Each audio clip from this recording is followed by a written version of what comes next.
আমাদের বংশধর তো আমার মাও আমিও, কিন্তু আমাদের তো একটা ঝাড়ুদারের চাকরি দিতে পারতো, তাও দেয় না।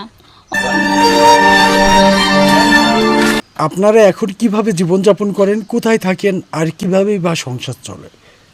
আমাদের তো মালা সেলাই করে সংসার চলে। আমরা খুবই ডেনের উপরে খুবই কষ্ট করে জীবনযাপন করতেছি, এবং আমাদের একটা ভালো চকিও নাই।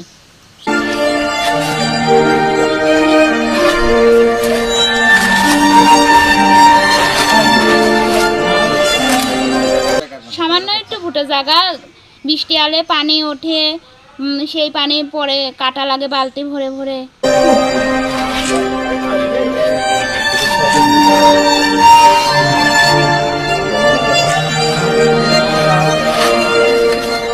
অস্বীকার করে আমার মা, ওই ফ্যামিলির কেউ না, বিয়ে হয়ে গেছে, মেয়ে কোনো অধিকার পায় না, মেয়ে বা মেয়ের মেয়ে কোনো অধিকার পায় না ওরা। এই কথাই আমার বড় মামি, বড়দাদা, ছোটদাদা বলে।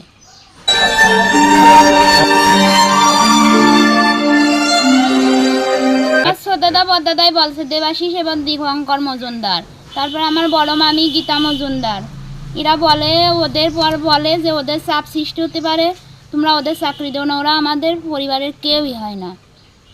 আমাদের বংশধর তো আমার মাও আমিও, কিন্তু আমাদের তো একটা ঝাড়ুদারের চাকরি দিতে পারতো, তাও দেয় না। অনেকেই এর আগে ছবি, তারপরে আমাদের ভোটার আইডি কার্ডের ফটোকপি, জন্ম নিবন্ধন অনেকেই নেছে, জুমাই জাদুঘরে নেছে, জাদুঘরের অফিসার নিজে ডাকে, সে জাদুঘরের অফিসারের উপরেও অনেক অত্যাচার সহ্য করেছে।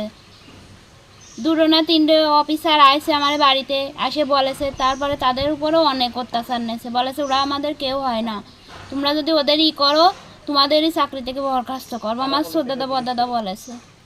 সুযোগ সুবিধা কারা পায়? সুযোগ সুবিধা আমার মামি মামা এরা পায়, ছোটদাদা বড়দাদা এরা পায়, মামাতো ভাইরা। আপনারা কোনো সুবিধা পান না না? না না, আমরা কোনো। সরকারের কাছে কি চান? সরকারের কাছে চাই আমাদের একটু বাসস্থান করে দিলে এটা আমরা খুবই খুশি হই। আপনার নাম কি? আমার নাম আনন্দময়ী কান্তা।